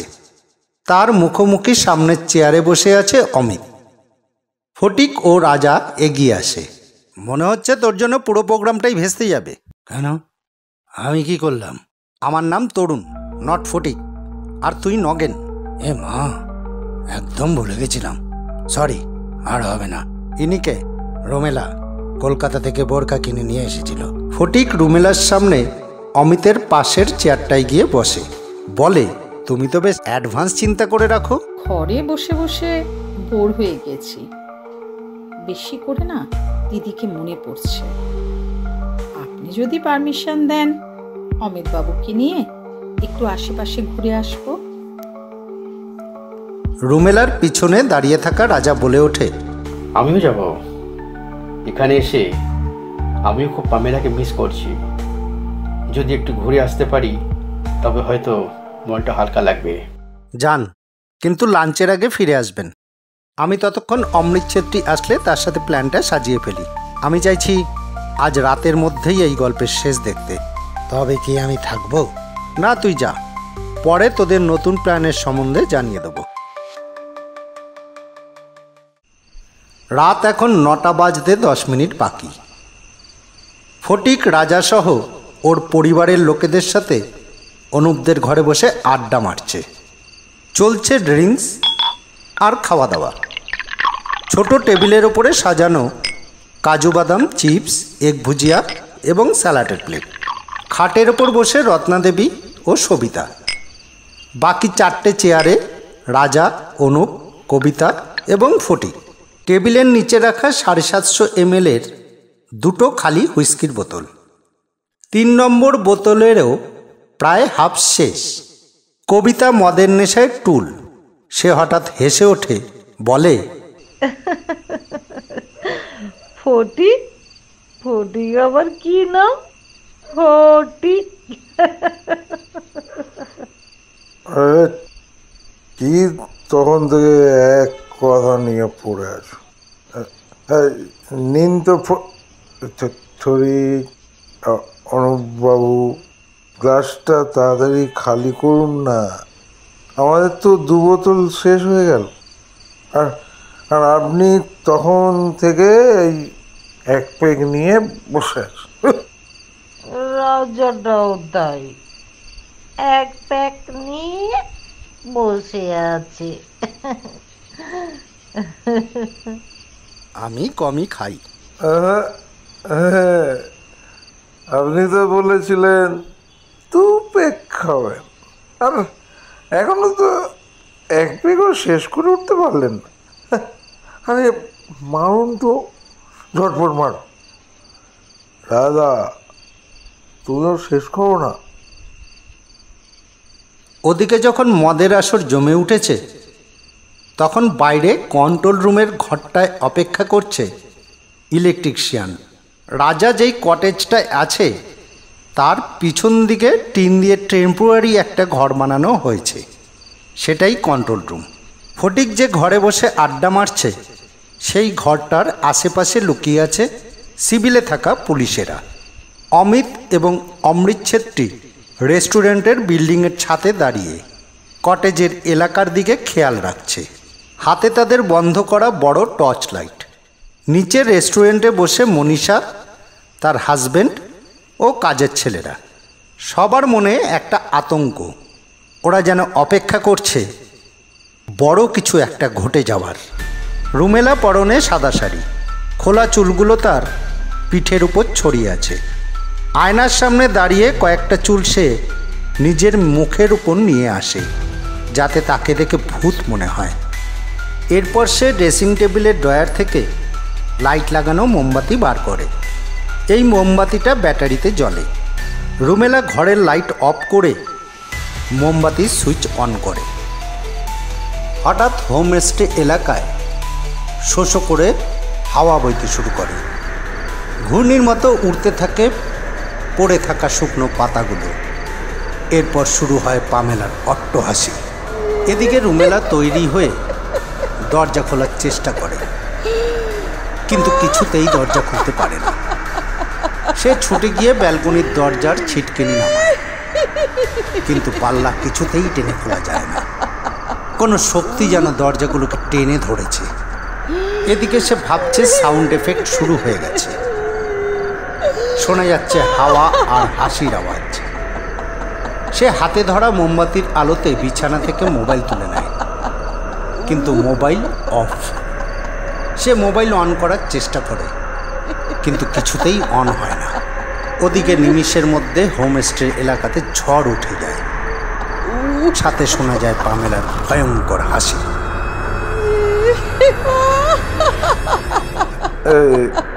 অরুণবাবু, হাসিটা শুনতে পাচ্ছেন?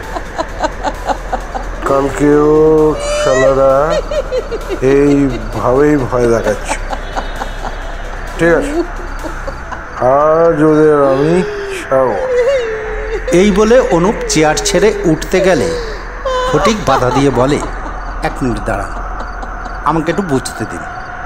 ওদিকে ইলেকট্রিশিয়ানরা ঘাবড়ে যায়। মোবাইলের আলো ফেলে কন্ট্রোলারের সুইচ অফ করার চেষ্টা করে, কিন্তু কি করে অফ করবে? সুইচ তো আগে থেকেই অফ করা। তারাও এবার ভয় পেয়ে যায়, একে অপরের মুখের দিকে তাকাতে থাকে। ছাদে দাঁড়িয়ে অমৃত ছেত্রী ও অমিত কিছু দেখতে পায় না। এলাকাটা ধুলোতে ভরে গেছে। তার মধ্যে পোস্টে লাগানো সোলার লাইটগুলো জ্বলছে আর নিভছে। শোনা যাচ্ছে পামেলার অট্টহাসি।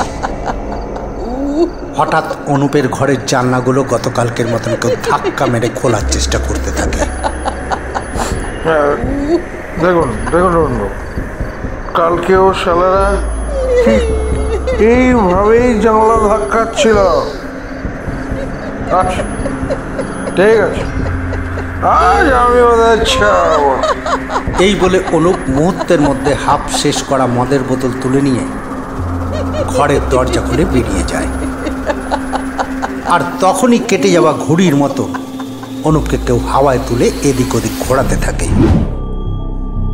ফটিক, রাজা সহ ওর পরিবারের সকলে অনুপের পিছু পিছু বেরিয়ে আসে, কিন্তু এই রকম দৃশ্য দেখার জন্য কেউই প্রস্তুত ছিল না। কবিতা হঠাৎ হাওয়াতে ভেসে ঘুরে বেড়ানো অনুপের দিকে তাকিয়ে ভয়ে আতঙ্কে চিৎকার করে বলে ওঠে, পামেলা অনুপকে ধরে আছে, পামেলা। তখনই অন্ধকার আকাশে বিদ্যুৎ চমকে ওঠে।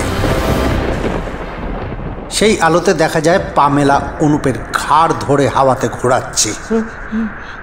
কবিতা ভয়ে চিৎকার করে ওঠে ও দিশা হারার মতন ছুট মারে। না, আমি কিছু করিনি, সব দোষ অনুপের। রাজাকে কবিতা ফিরিয়ে আনার জন্য পা বাড়াতে গেলে ফটিক তার হাত ধরে বাধা দেয়। দেখা যায় কবিতা দৌড়ে যেতে যেতে হঠাৎ হাওয়াতে উড়তে শুরু করে। পামেলা এক হাতে অনুপের ঘাড় ধরে আছে, অন্য হাতে কবিতার চুল। ছেড়ে দাও, ওরা ভুল করেছে। বহু, ওদেরকে ছেড়ে দাও বহু, আমি তোমার পায়ে ধরছি। পামেলা হঠাৎ করে ওদের নিয়ে নিচে নেমে আসে এবং রত্না দেবীদের উদ্দেশ্য করে বলে, কেন কেন ছেড়ে দেবো ওদের? আপনি জানেন না ওরা কি করেছে আমার সাথে? আর তুমি সবিতা, আমি তো তোমার প্রিয় ছিলাম। সেদিন কেন বাঁচিয়ে নিলে না আমাকে? তোমরা সবাই দোষী। যে অন্যায় করে আর যারা অন্যায় সয় তারা সমান দোষী। তোমরাও তো ওদের সাহায্য করেছিলে, মনে নেই? আমাকে ক্ষমা করো পামেলা। আমাকে ক্ষমা করে দাও বৌদি, আর কোনোদিন আমি এমন কাজ করব। পামেলা হেসে ওঠে। এরপর অনুপের ঘাড় ছেড়ে ঠাটিয়ে চড় মারে। অনুপ পড়ে যায়, আবার তাকে তুলে চড় মারে। পামেলা আরেক হাত দিয়ে ধরে রেখেছে কবিতার চুল।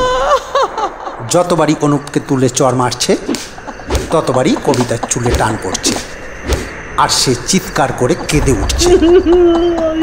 সবিতা কাঁদতে কাঁদতে বলে ওঠে, ছেড়ে দাও আমায়। ছেড়ে দাও, ছেড়ে দাও আমায়। ওকে ক্ষমা করে দাও বৌদি, ওকে আর মেরো না। মারবো না? বেশ, তবে বলো তোমার হাজবেন্ডকে আর দিদিকে নিজের মুখে স্বীকার করতে সেদিন আমাকে কিভাবে ওরা মেরেছিল। আমি বলছি। 1 মিনিট। এই বলে ফটিক তার মোবাইলের ভিডিও ক্যামেরা অন করে।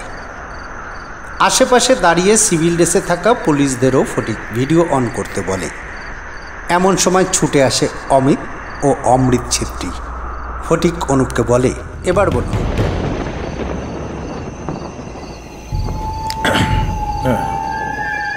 সেদিন আমার সাথে সবিতার ঝগড়া হয়েছিল। সবিতা রাগ করে পাশের রুমে যেখানে দিদি আর শাশুড়ি শুয়েছিল সে ঘরে গিয়ে ও দরজা বন্ধ করে বসে যায়। আমি রেগে মেগে বিকেল থেকে বোতল নিয়ে বসে পড়ি। নেশা করতে করতে কখন যে ঘুমিয়ে পড়েছিলাম জানি না। যখন ঘুম ভাঙলো তখন মোবাইলে দেখলাম রাত 12টা। আমি কোনো রকমে উঠে আর একটা বোতল খুলে দুডোক মেরে পাশের রুমে গিয়ে সবিতাকে ডাকি। বললাম খিদে পেয়েছে, আমাকে কয়েকটা ফল দে। তখন ঘর থেকে কবিতা দিদি বলে তাদের কাছে কোনো ফল নেই, সব ফল পামেলার ঘর। আমি 2-4 বার দরজা ধাক্কা দিয়ে সবিতাকে বাইরে আসতে বললাম, কিন্তু কিছুতেই ওরা দরজা খুলল না। এরপর আমি চলে গেলাম পামেলার রুমে। ওকে দরজা নক করে ডাকতেই দরজা খুলে দিল। কে? আমি অনুপ। পামেলা দরজা খুলে বলে, কি হয়েছে এত রাতে? কিছু খাওয়ার আছে? খুব খিদে পেয়েছে। চিড়ে ভাজা আছে, খাবে? হ্যাঁ, চিড়ে ভাজা? ও হ্যাঁ, ও তো। পামেলা ঘরে ঢোকে চিড়ে ভাজার প্যাকেট নেবার জন্যে। অনুপ এবার বলে ওঠে, বৌদি একটা গ্লাস দাও না, এই বোতলটা থেকে একটু ঢেলে নি, কারণ ওই শুকনো চিড়ে ভাজাটা খাওয়াটা চাপ হয়ে যায়। তুমি ঘরে এসো, ওই টেবিলের উপর গ্লাস আর জল আছে, নিয়ে নাও। ও আসো, থ্যাংক ইউ বৌদি। এই বলে অনুপ ঘরে ঢুকে চেয়ারে বসে। এরপর হাতে ধরে থাকা মদের বোতল টেবিলের উপর রাখে। টেবিলের উপর থেকে তুলে নেয় গ্লাস আর জলের বোতল। এরপর পেগ বানাতে শুরু করে। এই সময় পামেলা চিড়ের প্যাকেট টেবিলের উপর এনে রাখে। অনুপ বলে, বৌদি তোমার জন্য একটা বানাই। হ্যাঁ, আমি ড্রিঙ্ক করি না গো। আরে নাও না একটা, একদিন খেলে কিছু হয় না। এই বলে অনুপ আর একটা গ্লাসে বানাতে শুরু করে। তাই দেখে পামেলা বলে ওঠে, বানিও না অনুপ, আমি কিন্তু খাবো না। অনুপ কথা শোনে না, সে আর একটা গ্লাস রেডি করে ফেলে। প্লিজ প্লিজ একবার প্লিজ,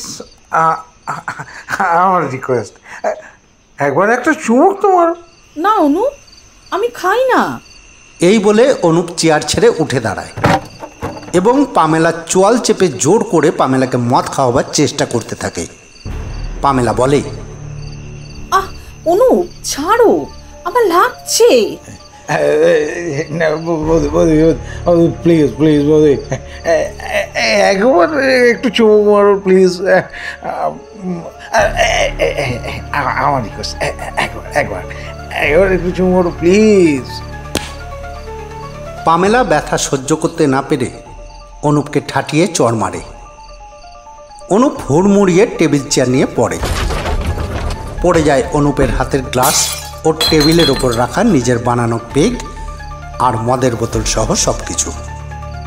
অনুপ নিজেকে সামলে ধীরভাবে উঠে দাঁড়ায় এবং হঠাৎ করে বন্ধ মদের বোতল তুলে পামেলার মাথায় মেরে দেয়।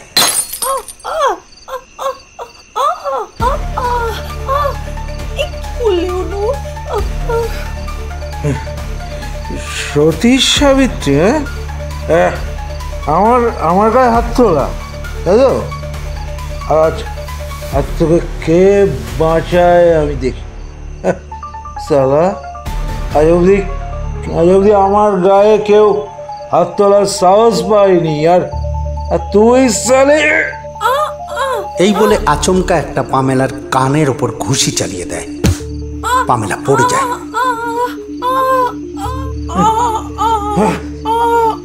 সালি, বোতল খাবি না? ঠিক আছে, তাহলে আমাকে মারবি? এই বলে অনুপ আবার পামেলার দিকে এগিয়ে যায়। পামেলা কোনো রকম উঠে অনুপকে ধাক্কা মারে। অনুপ পড়ে যায়।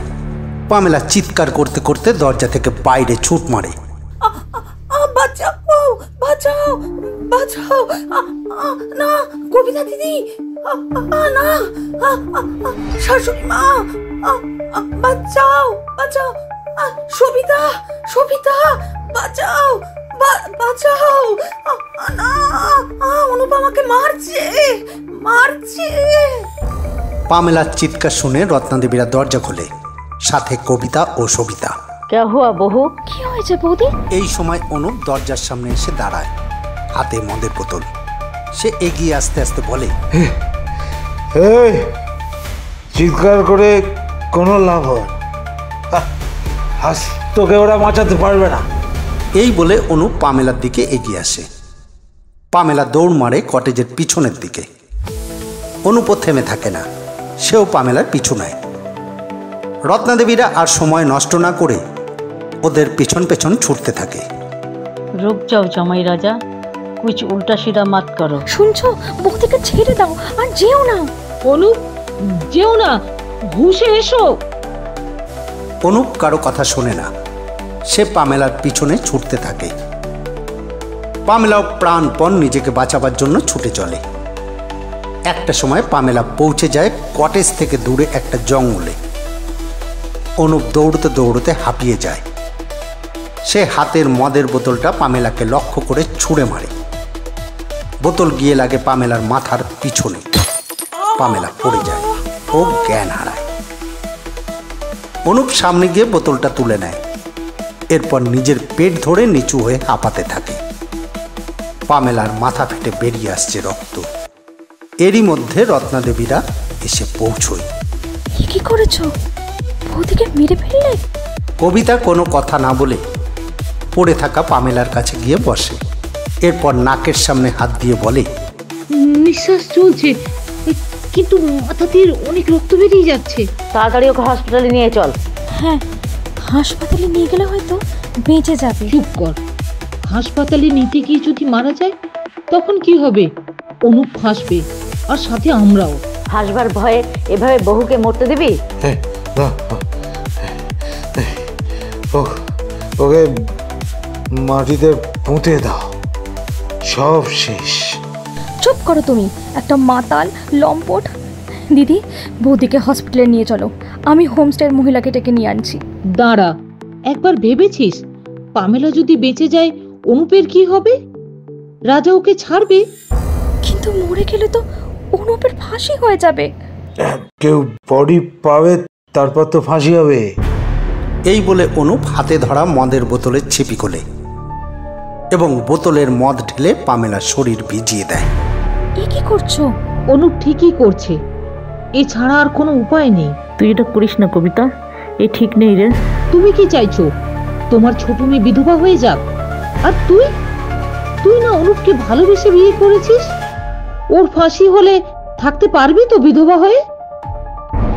রত্নাদেবী সবিতা দুজনেই চুপ হয়ে যায়। কবিতা বলে ওঠে, অনুপ লাইটার দেও। অনুপ প্যান্টের পকেট থেকে লাইটার বার করে কবিতার দিকে বাড়িয়ে দেয়। কবিতা লাইটার নিয়ে জ্বালাতে গেলে রত্নাদেবী কবিতার দিকে এগিয়ে গিয়ে বাধা দিয়ে বলে, তুই এটা করিস না কবিতা, এ ঠিক নেই রে। হাত ছাড়ো মা, এমনিতেই পামেলার উপর আমার অনেক রাগ। এই পামেলাকে বিয়ে করে আনার পর থেকে রাজা আমার জন্য ছেলে দেখা বন্ধ করে দিয়েছে। আর রাজা আইপুরে একটা বোন বাড়িতে থাকতে থাকতে নিজে বিয়ে করে নিল। একবার ভাবলো না আমার কি হবে, আমি একা জীবনটা কাটাবো কি করে? এখন থেকে রাজাও একা থাকবে। এই বলে কবিতা রত্নাদেবীকে ধাক্কা মেরে সরিয়ে দেয়। এরপর লাইটার জ্বালাতেই পামেলার হুঁশ আসে। পামেলা উঠতে গেলে কবিতা পামেলার ঘাড় চেপে ধরে। তোমরা দাঁড়িয়ে দেখছো কি? ওকে চেপে ধরো। অনুপ, সবিতা, রত্নাদেবী কিছু না ভেবেই ছুটে গিয়ে কবিতার হাত পা মাথা চেপে ধরে, যাতে পামেলা মাটি থেকে উঠতে না পারে। পামেলা বলতে থাকে, আমাকে মেরো না, আমাকে মেরো না, আমাকে মেরো না তোমরা, আমি বাঁচতে চাই, বাঁচতে চাই। কেউ তার কথা শোনে না। কবিতা লাইটার জ্বালিয়ে পামেলার শরীরে আগুন ধরিয়ে দেয়। তারপর সবাইকে নিয়ে নিমিষের মধ্যে সরে পড়ে। পামেলা জ্যান্ত পুড়তে থাকে আর জ্বালা যন্ত্রণায় ছটফট করে ছোটাছুটি করে এবং চিৎকার করে বলে, বাঁচাও, বাঁচাও, প্লিজ, প্লিজ হেল্প মি। কি আছো, আমাকে বাঁচাও, বাঁচাও। না না না না, রাজা, রাজা, বাঁচাও, বাঁচাও, বাঁচাও, না না, রাজা, রাজা, রাজা, রাজা, বাঁচাও, বাঁচাও, রাজা, বাঁচাও, বাঁচাও।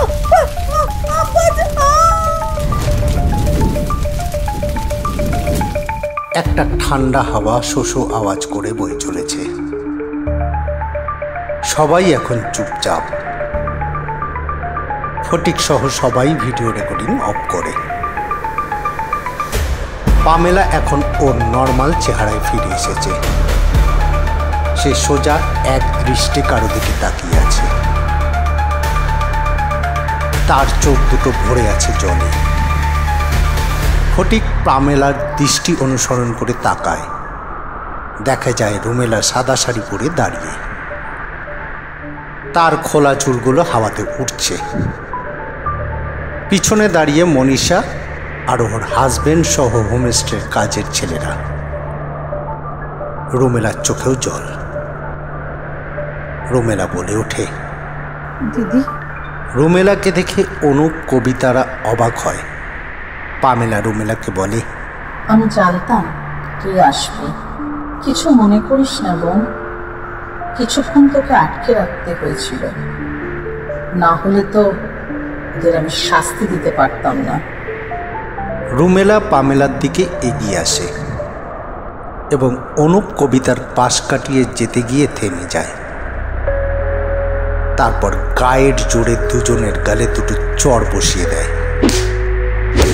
এরপর কিছুক্ষণ রাগত দৃষ্টিতে তাদের দিকে তাকিয়ে থাকে।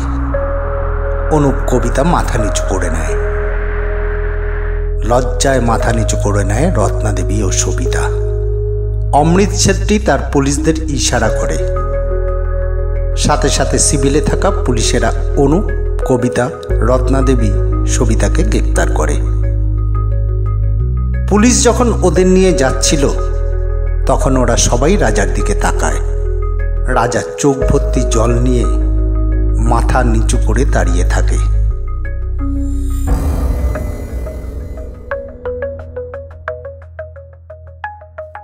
আপনারা শুনছিলেন ফটিকবাবুর কীর্তির সিরিজ থেকে আর্তনাদ। কাহিনী ও পরিচালনা সুশান্ত সাহা। গল্পটি যদি আপনাদের ভালো লেগে থাকে লাইক ও শেয়ার করে দেবেন। আর যারা এখনো সাবস্ক্রাইব করেননি তারা অবশ্যই সাবস্ক্রাইব করে পাশে থাকবেন। আপনারা আমাদের সাথে যোগাযোগ করতে পারেন আমাদের হোয়াটসঅ্যাপ নাম্বার ও ইমেল অ্যাড্রেসে। তবে আজকের মতো বিদায় নিচ্ছি। সবাই ভালো থাকবেন।